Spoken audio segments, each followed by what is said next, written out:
Hello and welcome back to our KSP Career with me, and in today's episode we are doing another Duna launch, and this time it will be the Duna robotic return lander. Yes, it will be almost a dusk launch because, well, I thought all of my launches are morning launches and I wanted to do something different. So it's a dusk launch and we will be driving away from the sunset and into the night. However, this is a recoverable stage, so I'm hoping that we will be able to recover the main stage, not the boosters though. As you can tell, our boosters are solid rocket boosters, 2 SRBs, the shuttle type ones, and we are pointing orbit prograde and getting into aggressive orbital inclination burn. So there we go. Boosters off, and our main stage, which is essentially a Falcon 9 stage. Tundra, yes, and I think it's Bagora. Yes, so that should be Falcon 9 if I'm not mistaken. Correct me in the comments if I'm wrong.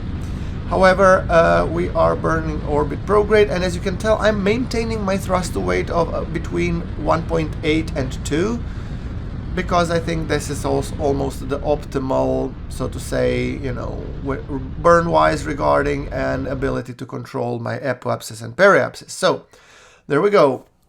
Apoapsis of 100 kilometers, and then we're gonna circularize. So, okay, pointing the rocket orbit prograde, and then we will be dumping the fairings.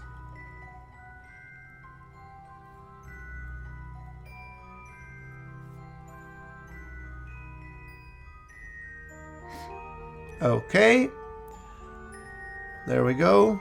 Fairing separation. Oh, come on, rotate a little bit. We had a little bit glitch, but nothing that a little bit spinny thing couldn't fix. Opening up the solar panels, opening up the hinges and the antennas. There we go.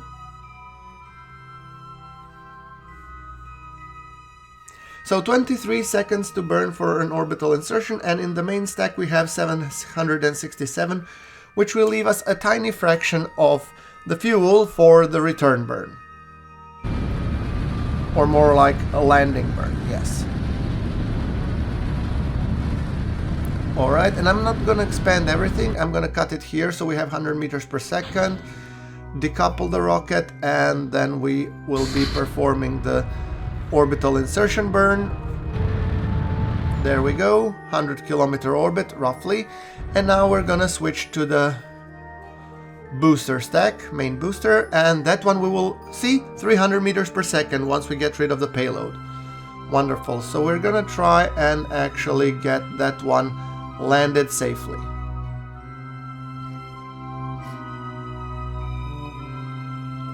Once again, nighttime burns, those are the bane of my existence. I mean, really.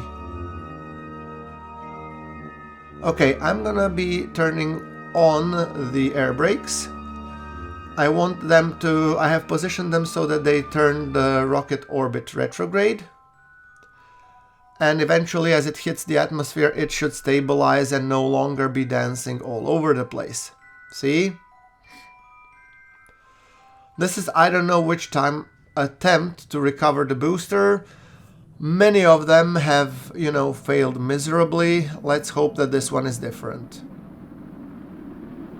I think in total, only one attempt I managed to salvage the booster so far. So, yeah, really, I shouldn't be working for SpaceX. I waste too many boosters. So, by the way, if you find this, guys, entertaining, do smash that like button. It helps me out a great deal, and it tells the YouTube algorithm that the stuff I'm doing should be seen by more people, hopefully. Alright, there we go. We are decelerating, and I really wanted to come out in the sunlight, but clearly that's not gonna be the case, sadly. I have opened up the chutes, so hopefully they should decelerate things further. And we have a little bit of oomph in that engine. However, how much that's gonna last, I have no idea. Oh, yeah, we have expanded this, and there we go. Whew, managed to slow it down just enough. 16 meters per second, and it survived! Woohoo! The second ever booster recovered. Beautiful. Now let's take a look at the, payload. The payload is supposed to go to Duna, and let's do the eject angle. Then we're gonna do add maneuver node. Do a little bit of fiddlage in terms of getting the Duna encounter. We're gonna enter the parameters. Ejection prograde delta V 1293.3, normal minus 22.7, good. And that secures us a close enough encounter. So it's never perfect, but a close enough is good enough for me at this point. So what I'm gonna do is now I'm gonna fiddle until I get a better encounter, or an actual encounter. This is close enough, so it just takes a little bit of extra fiddlage, and then we will be golden. There we go. Fine. A little bit more, and come on.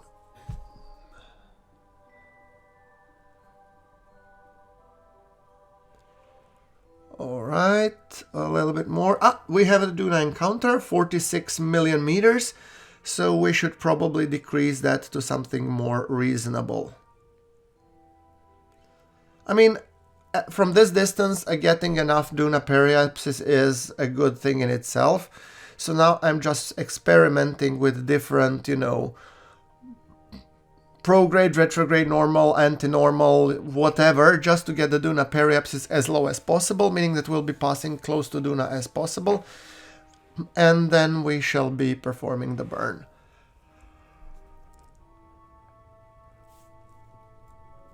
We have more than enough. I mean, in the main stack we need 1317, so basically 1317 meters per second, while we have 6038, so that's more than enough. But remember, this delta V needs to be, so basically for going there and insertion and landing, we are using the main stack. So this 3000 meters per second, 2955 that we have, so it's not that much. However, it should be enough to get us to Duna and back again.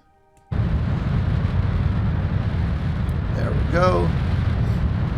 Burning perfectly. I think when we're coming to Duna, I might be even performing the aero brake maneuver. I'm not sure. That also depends on how much delta V we will have and what will be the estimate.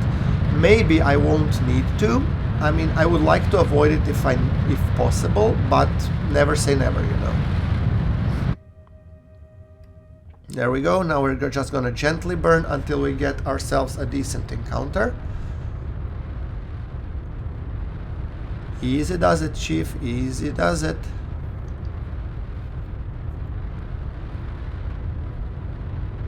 Alright, we have Duna intercept, and what's the periapsis? It's 6 million meters. Alright, that's good enough.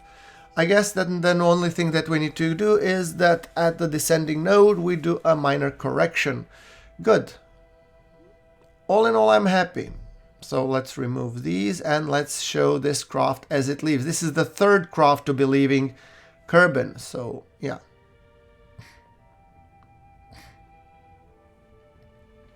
There we go. This one I will show as it completely leaves Kerbin's sphere of influence because it's just beautiful. Look at it go. So the entire flotilla made of 3 crafts, this guy, the relay, and the scan set are now en route to Duna. So, see, all 3 of them are leaving Kerbin's sphere of influence. 1 gone, 2 gone, and now it will be 3 gone.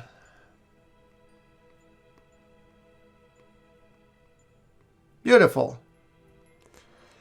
There we go. Awesome. So, with that thing being said, the only thing which remains is to add the time when we will be actually encountering Duna and queue it up. And at that point, I will basically say thank you very much, guys, for watching. I hope you liked today's episode. Here is another maneuver that we will be performing at the ascending node, but that will be happening a little later on. Until then, thank you very much for watching. Remember to like the episode and check out the build episode in the top right corner.